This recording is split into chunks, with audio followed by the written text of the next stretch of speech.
yayitawo ng'alina waayita.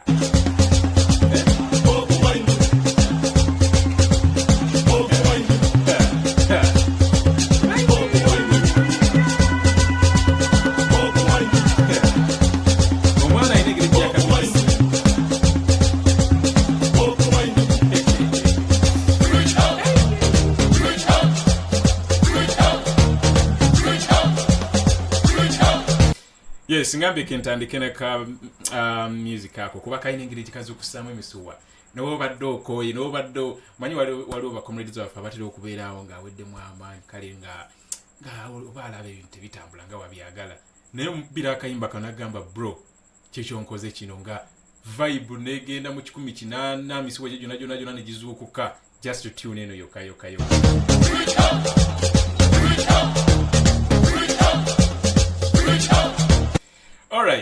Alright. Banange mujje baleko mwena gye muwangalira yonna gye muli. Nsubire muli bulungi. Mbadde ennaku zino sijja live olw'ensonga lights zange waliwo light y'omu studio eri yakuba nkyanoonya light ndala. Manyi ntera kujja kiro ate ekiro mba neetagisa light emala bulungi. So nkozesa ebitaala ebifaanagana bwe biti. Let me show you guys. Because this kind of lights, Come on, okay. So, kino kyakoze eki. Kino kyazikidde jjo. Kyazikira recently n'enkiyaya nekigaana. Nengezaako kati nafunye kiri temporary ngira ngambi bwe nkifundidde olwaleero nenga kankola eki. Today let me come and I say something because there is a lot that is going on. Mao twamulabe kwa ICC. President waffe gyali mumanyiyo bulungi nnyo ali mu kutambuza message ali mu kulabisa on an international scale. Adam Lwana yatufuddeko bintu bingi bigenda maaso. Diversions mpitirivu nnyo mwana. Diversions nyingi nnyo. But you guys ndoza tukyabuliddwa a strategy ey'okufocusinga ku kintu ne tulema okuwobudde diversion. Ndowooza akatibu ako situnaba kukafuna bulungi. Wontunulamu ndabira ddala nga it's one of the link gitutayina ey'okubeera nga tusobola ebintu ebimu obutabiwabudde ne tufokasinga ku nsonga ezirimu eggumba. Ndowooza situnaba kufuna katiba bulungi kakwasaganya nsonga eyo kuba tuba tukyali ku kino boom omwana ayingizayo ebifaananyi bye ebyobwerere buli omu n'asooka atabaala ku ebyo. Tuba tukyali awo ne batusuulamu ono aleeta emboozi za kabaka buli omu n'atabaala ku ebyo. Tuba tukyali awo ono muyimbi atanaaba naye n'atukubamu agaboozi ge ono wagaviiri atanaaba. Manyi babeera baagala boogera ku tetubawa mention naye n'atukubamu agantu ge. I believe tetunaba kufuna bulungi katiba kakola ki bakafokasingira abantu ku nsonga zetwagala ensonga ezirimu eggumba ezirimu amakulu. Tulina okudevisinga means on how we have to overcome that. Very important. Sijja kubalimba. Very important. Naye kijalo sookerako of course Masao President waffe ndowooza mwamulabedda ngera kuba muleeta mu maaso ne interview gyabadde nayo ku red carpet. Naye nga tunabagendayo mwena mukyajjukira olunaku lwajjo actually si ggulo wabula on the 14th of February ku Valentine kwennyini Nobert Mao twamulengerako kwa ICC ya meetinga president wa ICC omusajja gwe bayita Hofimanski na meetinga prosecutor gwe bayita Karim Khan na meetinga ICC registrar Zavara Gila ya meetinga ba key officials aba ICC. Ate mwena mukimanyi bulungi nti nno His Excellency Bobiwine wamu ne tiimu ye, of course si yeye kayika bulanga akolagala wamu ne tiimu ye yonna ya dragginga Museveni. Si Museveni yekka, njagala nkotinge bulungi abajjukira ebintu bino mubijjukira bulungi. Twala Museveni n'atwala mutabani we n'abalala abakulembeze abali mu fuga bbiri lya Museveni abawera 24 bonna ne babadragginga mu ICC.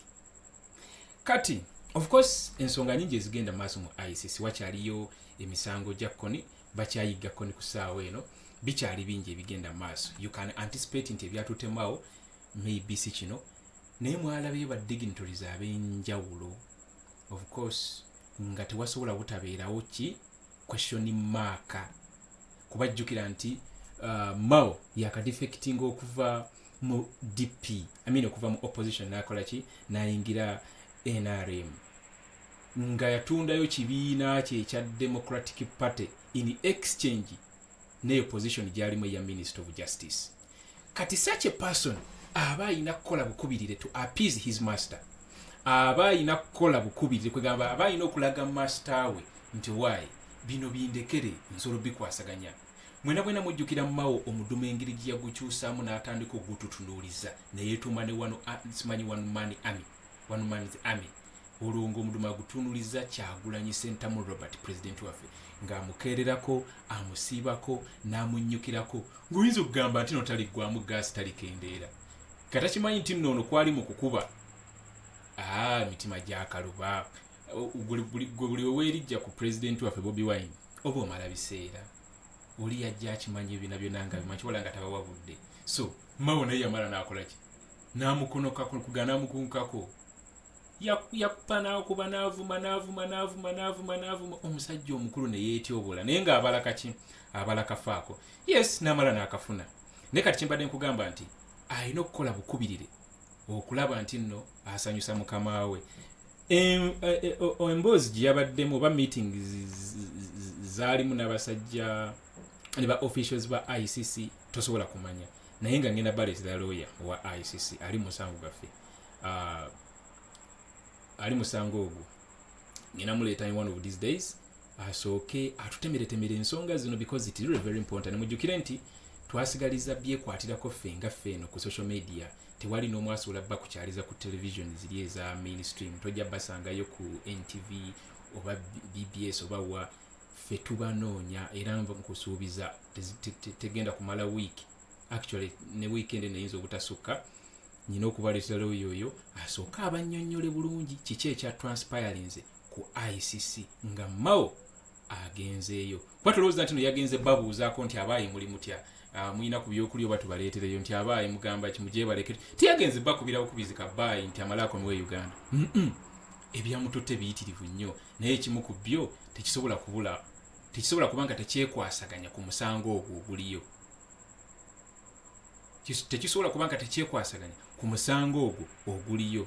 Mujjukira nti Museveni ne ttiimu ye beebuzaabuza nti nno ebintu bino tebabitya naye munnange batya batiira ddala enajja kulaga nti nno tatya then eri akole the otherwise. Ate kino munjulira mwena mujjukire bamu ba sanctions recently yavaayo n'ayogera kinagamba abazungu tetulina kye tubeetaagisa, we can survive on our own. Yali yakamala okwogera ebyo eri n'asindika Andrew Mwenda n'asindika Fox Odoyi n'asindika n'abalala basatu ba officials bagezeeko okulaba nti neteeka lebisiyaga balikola ki balisangulawo. On top of that ate n'asindika mukodomi we Lwabogo Odrek agenda ateese n'abazungu abeegayirira era mwalaba Odrek Lwabogo nga yeegayirira abazungu nti banange mutusonyiwe eteeka sisi twalireese opposition ye yalireese kwegamba neyeegayirira olwegayirira naye era nekimala nekibalya.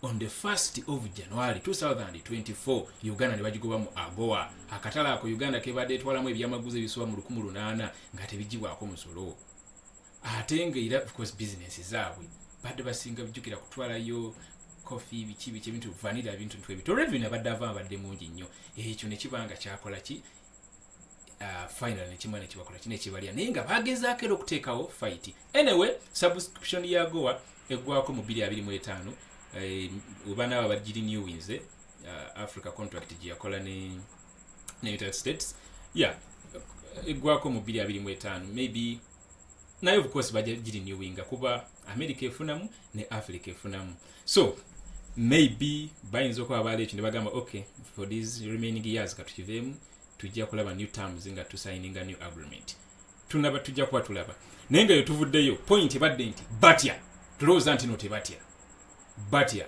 era ekyasindisiza Mao mu ICC tunaba tubiwulira mu nnaku ntono nnyo. Bruce Aflan ngenda kubeera naye mbanga tono nnyo nyina omunoonyaako tulabe atuka atukubire ttooki biki ebigenda mu maaso abasajja bano bateesa biki kuba tulowooza nti no Museveni ye agenda kutula butuuzaawo Kyagulanyi mu dragging mu ICC dragging eyo mutabani wa dragging eyo bali abalala bonna muno bazinga emikono batunule butunuzi nabo balina okuteekawo fight kati kyembaga abannange ekyo nga tukivuddeko kyekiri kinasoose nakyo nti tulemeddwa okiipinga amaaso gaffe ne mind zaffe kwegamba ne time entono nnyo gye tuwa enkyukakyuka because like it or not fena tulina emirimu gye tukwasaganya outside these cameras outside these phones ze tuba scrolling nga tunoonya updates outside social media in brief naye that little time that we give to this change that we give to this struggle that little time that you get and say that okay today let me do something for this change obudde obwo buli very precious buli very expensive banange tubukozese bulungi nnyo weweesanga ng'olina ekibuuzibuuzi ky'olimu ekitagattaga walaayi nze ndabaga abagenda tukubirawo agabuuzi gangi nnyo bino ebirala byonna tuleme biwa attention tuleme biwa makulu neebaza nnyo abaana abayitidde ku Twitter ya ICC update eyo ICC we yagikoze ne mugenda ne mutandika obbateerayo real stories ezigenda maaso mu Uganda. President waffe ali mu balabisa on the international scale naffe eno tugezaako kubanga tulina kitukola naye tetuli bangi tuli batono nnyo so kingamba nti nno gwe wenna ng'olina akaddeko ng'oka reservings aside kamaliza ku social media ate sikale 90% gimalire ku message y'enkyukakyuka then 10% ogimalire muki kale mu biri ebirala naye obudde bwo tobwonoona ku bintu bitaliimu makulu obudde bwo tobwonoona ku gaboozibozi gatatuzimba agaboozibozi agatayina yadde kigagattako ku nkyukakyuka eno nze kababuulireyo ekintu kimu abasajja bali mutuvuga batutwala mu 2026 ne mwenna mukimanyi ekitranspiringa mu kalulu for because tubeera twagala kukozesa kalulu ako as an opportunity to get a spark esobola okusparking of the entire Uganda abantu rising up luli twagifuna before which was also good kuba era creating a very big statement nti up to now Museveni kyamutulamu era talabanga ngeri gyakivaamu ekyo kyokutta abantu on the 18th and the 19th kyenjagala okukubiriza togezanga n'oggwamu maanyi kubeera nga oparticipatinga mu kalulu because akalulu tekategeeza kugenda n'okwata akapapula mbuno n'okasuula mu box no it has a process the before during and then after kati the before mwe tusobola okukolera bino byonna byetwagala okukola tusobola okulaba nga tisita akasajja kano tukakola tukegobako kyekyali kigenda okubeera mu 2021 before 2021 mujukire nti n'akasajja ako tukatwala before 2021 before 2021 and what was that process it was the process before the election so tuba tusobola okukozesa this time from now up to then okulaba nti no tuteekawo embeera esobola okutusobozesa okurisinga up kati then kino ne kidda eri abajja mu ffe nga batukuba oluseke nga batukuba ekibooziboozi ekyokubeera nga nno tubalonda bajje mu 2026 ngamba bana bakulembeze abalala twetaagisa bakulembeze abali revolutionary abakulembeze abasobola okubeera nga kugamba si just bano bansi bamataayi this time round anyway that will be a conversation for another day nja kugitegeka bulungi ndakirowooza ku nengamba nja kujja nkibakiyalingereko namwe tulabe nge tujja okuwendinga through that because it is really very important twetaagisa abantu ba activist leaders ba revolutionary leaders si bano banjagala bufo omukulembeze tulina abakulembeze nga tasobola kumobilizinga kitundu gyava twetaagisa abantu abasobola okumobilizinga kuba bino byetugenda mu byakalulu akalulu tumanyi ekibeerayo so that will be anyway conversation for another day.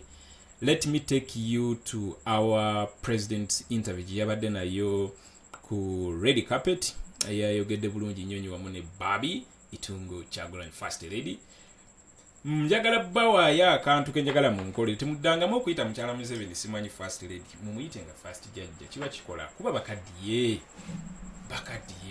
first lady yono gwe sookolaba omwana sooka olabe omwana. That's the true description of a first lady. Come on. Yeah. So first judge ali bali mukola ki? Libali musana. Alright, yagadde nnyo conversation eno era nagambye let me come along with it. Nawe ogiwulire. Naye nga where is the audio for this? Okay, yeah, here it is. And now one thing I didn't get to ask you was, in Uganda today, how much better is it than it was before your documentary? Well, I think the word better is misplaced. Okay, all right, anyway. In our context. As a matter of fact, the cameras only went down, but the action continued in even graver ways. The oppression continues, the abductions and arrests and all the atrocities continue. So the situation is more of the same or even more grave. I really wanted to hear the other side of the coin, because I think about your bravery, and I know you're married to a brave man, but he would say you're brave too. Indeed, she is. She's the real hero here, not me. Impossible. Impossible. You know, I draw my bravery from him, because for him to wake up and face the same tribulations every day with a smile and with this strength, which I want to know where he draws from, just challenges me to do my part. And he's not alone. He has colleagues. There are women of other colleagues, wives of colleagues he works with, who are also standing by their husbands. So it's not right for me to chicken out. I have to do my part. All that we see. Owulidde bulungi. President agamba inspiration ajijja kuli. Ate noli agamba inspiration ajijja kuli. Kugamba olaba how each one of them is complementing each other. And that's wow. You know, it's just a beautiful kind of thing. Okubeera nga olina omuntu nga you complement each other in all aspects, you know. That's so serious in the world. I think sometimes people say, oh, the Oscars is just a showbiz event, but it's a worldwide event. And this will be seen, you know, in countries all over this planet. And when they learn about you, the word learn is important, because you learn when you watch this documentary. So what would you like the world to know more than anything else if they haven't seen your film? For starters, we always wanted the world to know about the situation in Uganda, and the whole reason why we were even happy to embrace the cameras and give them access to all angles of our life is to invite the world into our struggle and show the world what is really happening in Uganda. And now that we have been blessed with this opportunity to even get to this level of exposure, we want the world to know that much as we are going through that, they can do something. Everybody can do something if the sponsorship, if the support that our oppressors are getting, especially from America and Europe, is controlled, or even had conditions of respect for human rights and others are put on them, then that will be the beginning of the end of our suffering. There's so much that goes into this, isn't there? And it's so layered that you can't have a conversation with somebody for 5 minutes. That's the starter course, right? The meal is this movie. So when you see what this is all like, and we're at Hollywood and this is a big deal, and you're around some of the biggest movie stars in the world, can you understand why you belong here? Why this is part of your world because of what you're bringing to the world? I believe that Hollywood shines a light on the stories of the world. They are worth seeing. So we are not here by mistake. We are here because there is a story that affects the whole world in general. You can see the rest of the world through our story. You can see how delicate democracy is by looking at how much our democracy is at threat and how we have had a dictator for 38 years. So you get to realize that our story shows that if you do not respect your democracy and guard it, then you could end up where we are and worse. So being on this platform is worth it, and our story belongs here because it's a reflection of the world, like most of the movies and the films and the superstars that are here. Yeah. Sure. Just to add on Bobby's, our story is a reflection not only of our situation, but situations in many other places in Africa and other parts of the world. And we hope that by representing just a small case study of Uganda, all of them are represented, and when the world is acting, should not act or respond to only our situation, but to all suffering people across the world. That was powerful. So That was powerful. Omanyi, but of course, Sajja abuuza president and the first lady, looking at all the stars, you know, they're part of this group, be nominated into the Oscars. Ne president thing is up. The story yaffe teri presenting just Uganda is all cause just case study. Naye, what is happening in Uganda? It's actually happening in very many ekigenda maaso mu Uganda kiri mu nsi ez'enjawulo okwetoloola ensi eno. Ekigenda maaso mu Zimbabwe ndowooza mukimanyi. Zimbabwe ekigenda maaso kiri waasi nti Mugabe we yavaako ne kuddako oyo omusajja oyo namukadde Munangago emyaka 83. You know, namukadde afuukidde Zimbabwe ekizibu. Oyo Nelson Chamisa, opposition leader wa Zimbabwe, abonyeebonye n'ogusajja.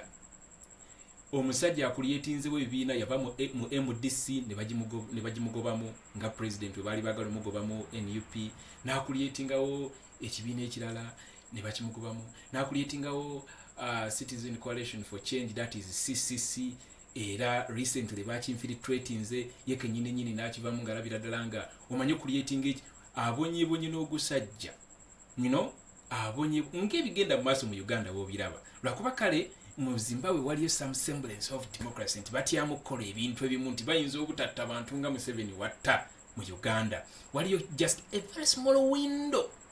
Naye ng'ebigenda mu maaso mu Uganda byali bigenda mu maaso mu Zambia under the leadership of Edgar Lungu. Kati Hakainde Ekirema aterezezza embeerera kati bigenda mu maaso mu Zimbabwe, mu Zambia biri okay because of change ereteddwawo Hakainde Ekirema. Ate wotunulira Hakainde Ekirema n'otunulira Bobiwine n'otunulira Nelson Chamisa n'akulembeza abali okwetoloola Abasonko n'okwetoloola African continent, bayina abantu abamentalinga, bayina emisomo gye babeeramu bonna nga obalabira nga motive yaabwe kufuuka ba presidents mu group eyo. Of course Hakainde Ekirema already afuuse president, Nelson Chamisa akyalwana, president waffe yawangula ne bamubba, n'abala bakyagezaako. Naye kyadagamba kiri mu nsi mpitirivu nnyo, naye olw'okuba nti nno ye president yakola ekintu ekyenjawulo ekitakoleddwa bantu balala, nti ng'atandika olugendo luno ebintu manyi bibeeranga byakusaaga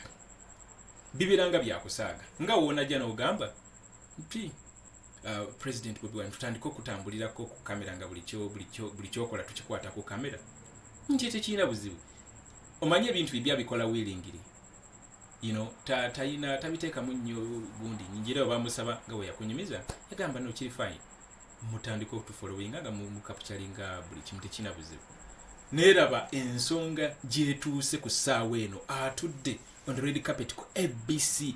Omanyi abantu abalaba sheeya Abamerika, omanyi abantu abalindiridde Oscars, omanyi ensi n'ensi nti neeri mugoberera story eno, ate bayagadde nnyo story ya President Bobiwine because it is against authoritarian rule, it is against dictator Museveni who captured power in 1981, and up to today the guy is still clinging on to power using the power of the gun. So story eri unique, story eri real. Buli omu ayagala okumanya. Mwalawe president ng'ayita Beverly Hills ku streets ez'enjawulo, everywhere osanga bipande bataddeko the best future documentary this year, batimbye everywhere. Naye wansi ne bateekawo akagambo kansooke nkulageko ekifaananyi ekimu once. Oh my goodness, biri ku Facebook sabidownload biteeka wano. So it is something very interesting. Waliwo omanyi ebintu byokola nga tosuubira bigenda kuvaamu ki. Kati okukkiriza Bobiwine okukkiriza Moses Bwayo ne Christopher Sharp ogenda maaso nga bakapchalinga all whatever was going on. Ye yali tasuubira nti nno basobola bikola mu documentary. It was not the initiative at first. No, si yali goal. naye laba ate gye bituuse ku ssaawa eno, laba gye bituusiza enkyukakyuka yaffe. Akunnyonnyodde n'akugamba nti ekintu ekisobola okukolebwa nga America erivayizinze engeri gyekwataganamu n'abasajja nga ba Museveni, ng'obuyambi bwe bawa abasajja nga ba Museveni buli slapped with the stringent conditions. One of them, respect for rule of law, respect for human rights, democracy. Because we wanna take out those stringent conditions, $1 billion America zewa Uganda buli mwaka zijja kuba teziwera. Obuyambi bwe amaje bujja kuba tebukola ebyokulwanyisa biki byonna byonna, because those conditions can't be met. People like Museveni can't meet such conditions kuba both they are drunk on power, all their efforts are driven towards cementing their grip on power. So, and they do that at all costs. Chobulamanga batano okutta. So, documentary ne gyetuusiza enkyukakyuka yaffe wala nnyo nga nawe gyosobola kugamba. It's beyond explanation. We'll let you go with this final thought. You have something very serious, but also something really great to be proud of. She's smiling because of that. You tried to suppress that smile. There you go. It escaped. There's a reason you should be smiling, because your movie has made an impact and made a difference. We smile because we are still alive. Wow. We smile. Bobby and I have decided to celebrate every day that we live, because we don't know what's going to happen tomorrow. Yeah. But for as long as we still smile, as long as we still have our teeth, as long as we still have each other, we have every reason to smile. If you win the Oscar, we'll be talking about a different Barbie this year. Yeah. Hopefully. Maybe. Yeah. Thank you for your time. Thank you, George. Oh, wait. This video, Bajikola on the 12th of this month. Yeah, it was His Excellency's birthday. It's your birthday. Yes, Oh, yes. it's And we your have birthday candy for you. Oh, Bamuletera birthday candy. Imagine. man. Yeah, it's my birthday. I'm 42 today. And I'm excited to have lived to be an old man. I come from a country where more than 85% are younger than the age of 35. So back home, I'm an elder, and I celebrate that. Well, happy birthday, old man. Thank you, young man. Thank you, George. Agambye nti I come from a country ava mu nsi nga 85% are below the age gyalina ku ssaawa eno, and that is a fact. Abantu abamu babuusabuusa facts zino. Ne munange waliwo omwami yali ampakanya ne mugirayo statistics n'agamba JB okimanyi mbadde mpakanya ebintu ebyo. Ne munange, that is the reality.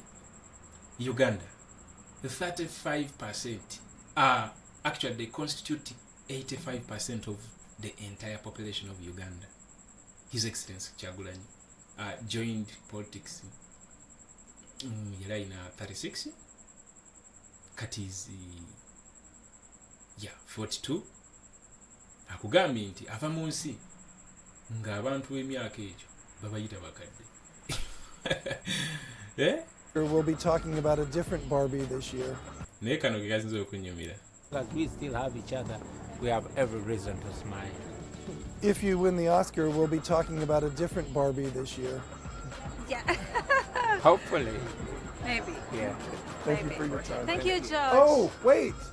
It's your birthday. Yes, Oh, yes. it's And we your have birthday candy for you. Oh, man. Yeah, it's my birthday. I'm 42 today. And I'm excited to have lived to be an old man. I come from a country where more than 85% are younger than the age of 35. So back home, I'm an elder, and I celebrate that. Well, happy birthday, old man. Thank you, young man. All right, guys. That was interesting. That was. Njagala tubeere bampisa bakyali bange. Tulina obuvunaanyizibwa okulaga abaana abantu nti tetu. Okay. Yes, that was the interview. But njagala okubaleetera because it was so interesting. Ngenda nagikola mu podcast. Ngiteekeyo ku JB Muwonge podcast series. Ezosobola okufuna on Google Podcast, ezosobola okufuna on Spotify, ezosobola okufuna on Anchor.fm, osobola okufuna ku listen notes, osobola okufuna ku website yaffe. By the way, you guys, I managed to finally retrieve and reactivate our website. That's www.jbmuwonge.com. It's currently live and actually very interesting this time round. Nakyusizamu interface eranga yeah. Information egenda kubayitirayo every now and then. Website yaffe yino wano nga sinaba bagenda ku kintu kirala kansooke nange akalanga ako nkayiseewo. Kansooke nkayiseewo. Panange what is this? Is this Chrome? Is this which one is this? Okay, I think this is Microsoft Edge. All right. Yeah. Where is Microsoft Edge? Come on, man. Okay, yagala gibalagako wano giba sampling wano katono.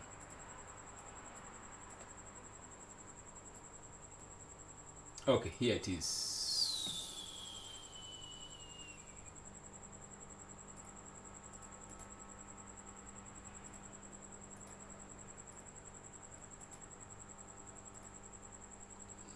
Yeah, so website yaffe efaanagana bwetyo. Eriko buli information gy'ojja okwetaaga. Yeah, act today for tomorrow is good. Let's make a difference. Of course, let's make a difference together. So wokirira ojja kusangako biography ya president waffe yino wano osobola ogidownloadinga mu PDF. Yeah, this is the full biography of our president. Ebimukwatako byonna. Yeah, of course. Mission objectives byonna bino jabisangako. Manifesto ya NUP ojagisangako bulungi nnyo because everything that becomes true starts with the manifesto. So genda sangako wano a short biography. Yeah, those that would love to read more.